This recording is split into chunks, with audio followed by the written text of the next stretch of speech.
L'une des pires choses qui puisse arriver quand on boit un café, c'est de prendre une première gorgée et de se rendre compte qu'il est complètement déséquilibré dans l'un ou dans l'autre sens. Le premier sens, ça va être l'amertume. Souvent, ça va provenir des grains, c'est-à-dire qu'on va avoir acheté des grains qui sont trop torréfiés, souvent des grains de mauvaise qualité, ou ça peut être aussi trop acide, et là, ça peut être dans l'autre sens, c'est-à-dire des grains qui n'ont peut-être pas assez été torréfiés, mais, comme on va voir par la suite, ça peut être solvable dans les deux cas.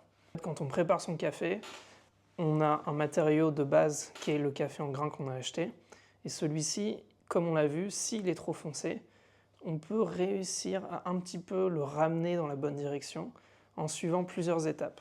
La première, ça va être d'utiliser plus de café en grains, de mettre une plus forte dose de café. La deuxième, ça va être d'abaisser la température au minimum, parce que plus la température elle va être chaude, plus on va extraire de ce café. Et donc s'il est trop torréfié, s'il est mauvais, on va essayer d'en extraire le moins possible, donc en mettant plus et en extrayant moins. Et normalement, en suivant toutes ces étapes, vous pourrez réussir à réduire très très fortement l'amertume et à récupérer potentiellement un peu d'acidité, parce que notre objectif, c'est de trouver un équilibre entre acidité et amertume, c'est-à-dire qu'il y en ait un tout petit peu des deux pour que le café ait une certaine puissance, une certaine intensité et qu'il soit équilibré sans que ce soit trop fort l'un côté comme de l'autre. Maintenant, l'acidité, celui-ci, il est un petit peu plus sujet à débat parce que tout le monde a un petit peu une tolérance un peu différente à celle-ci. Ça peut venir de plusieurs choses. Ça peut déjà venir, parfois on n'y pense pas, mais si vous achetez du café chez un torréfacteur local, c'est bien d'y regarder un petit peu.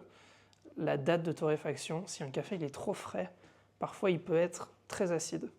Et c'est notamment le cas si vous achetez des torréfactions qui sont plutôt claires, où moi je vous conseillerais toujours d'attendre au moins une semaine idéalement. Et parfois les cafés vraiment deviennent meilleurs à 3, 4, 5 semaines, surtout pour le filtre ou même l'espresso. Mais vraiment c'est des cafés qui vont avoir un pic qui sera plus tard que la plupart des autres cafés. Du coup, quand on a un café qui est plus faiblement torréfié, il va être moins soluble, et donc l'objectif, ça va être de l'extraire le plus possible. Donc pour ça, on va prendre les idées inverses de ce qu'on a vu tout à l'heure, c'est-à-dire qu'on va affiner la mouture, on va augmenter la température, et à la limite, on va essayer de sortir plus de liquide en sortie, donc que ce soit un espresso ou un filtre, pour vraiment retirer au maximum de ce qu'il y a dans ce café. En faisant ça, on va vraiment réussir à avoir les arômes complexes, le développement complet du café en tasse, et on peut aller jusqu'à un certain niveau, c'est-à-dire qu'on va moudre plus finement, on va augmenter la température, jusqu'à atteindre un mur, et ce mur-là, ça va être astringence, ou encore une fois amertume. Et donc à partir de là, on va revenir en arrière, on va redescendre un petit peu en mouture. Idéalement au début, ça va être le premier réglage qui sera le plus simple à modifier. Et par la suite, on peut un petit peu ajuster la température, on peut ajuster la dose de liquide sortie pour aussi ajuster l'intensité. Donc pour récapituler, la première étape, c'est déjà de regarder le grain de café. Si vous avez un grain qui est trop foncé, ça va être dur de vraiment retirer l'amertume parce que c'est peut-être simplement brûlé et dans ce cas-là, on ne peut rien y faire. On peut juste atténuer un peu à quel point votre café il est mauvais. La deuxième chose, c'est si votre café il est clair, voire très clair, ça va être d'extraire un maximum de ce café. Donc d'affiner la mouture, de mettre peut-être un petit peu moins de café, d'augmenter la température et de sortir plus de liquide.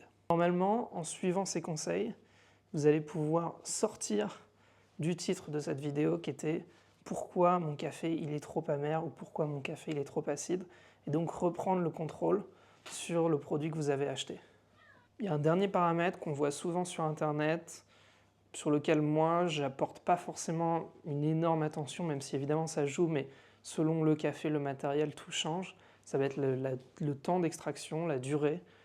Moi je trouve que c'est pas forcément un bon critère parce que selon votre moulin, selon votre matériel, selon vos cafés, ça veut pas forcément dire grand chose. Il y a des gens qui vont vous dire qu'un bon espresso c'est 25-30 secondes.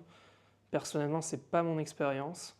C'est tellement dépendant du café que vous utilisez, de votre machine, de votre équipement, de votre moulin, que moi, c'est pas mon cas. J'ai des super espressos qui sortent en 16 secondes et j'en ai d'autres que je préfère à 40 secondes plutôt qu'à 25, selon votre équipement. Et donc, moi, ce que je vous conseille, c'est vraiment de vous fier à votre goût.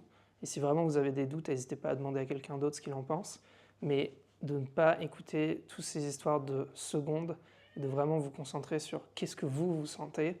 Après, oui, de manière générale, plus ça va être court, plus ça va être un petit peu léger, acidulé, et plus ça va être plus ça va être lent, plus ça va être fort, puissant, amer, astringent. Mais ça, vous devez le sentir en bouche plus que dans les secondes. C'est pour ça que moi, je ne vous conseille pas forcément, et de toute façon, ça va être un dérivé de à quel point vous avez une mouture plus ou moins fine. Donc c'est pour ça que moi, je vous conseille de vous concentrer sur vraiment cette mouture plus ou moins fine, plutôt que sur les durées d'extraction. Il ne faut pas oublier que le café, ça reste une histoire de goût. Donc le plus important, c'est de tester un maximum de café jusqu'à ce que vous trouviez le style qui vous convient. Et une fois que vous avez trouvé ce style, vous pouvez essayer de le trouver un petit peu ailleurs, de découvrir d'autres nouveautés dans ce style. Si vous souhaitez tester des cafés justement qui pourraient convenir à ce que vous recherchez en termes de goût, moi, en plus de faire ces vidéos, je suis torréfacteur et je propose un certain nombre de cafés dans des styles différents qui peuvent convenir. On va dire des cafés un petit peu plus foncés qui vont être l'assemblage Weekend Arôme. Sur ceux-là, vous allez retrouver des notes un petit peu plus classiques de chocolat, du corps, de la puissance. Et j'ai l'exact inverse qui va être des torréfactions, ce qu'on appelle nordiques, qui sont conçues pour le filtre, qui vont être très légères, très claires, très parfumées, et qui sont pour le coup conseillées en préparation filtre, parce qu'elles sont plus dures à être solubles, à être extraites.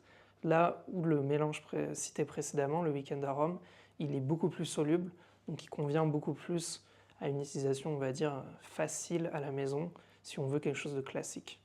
N'hésitez pas à partager en commentaire toutes vos expériences de café amer, acide, qu'est-ce que vous aimez dans le café, qu'est-ce qui vous plaît, quelles ont été vos pires expériences peut-être de café.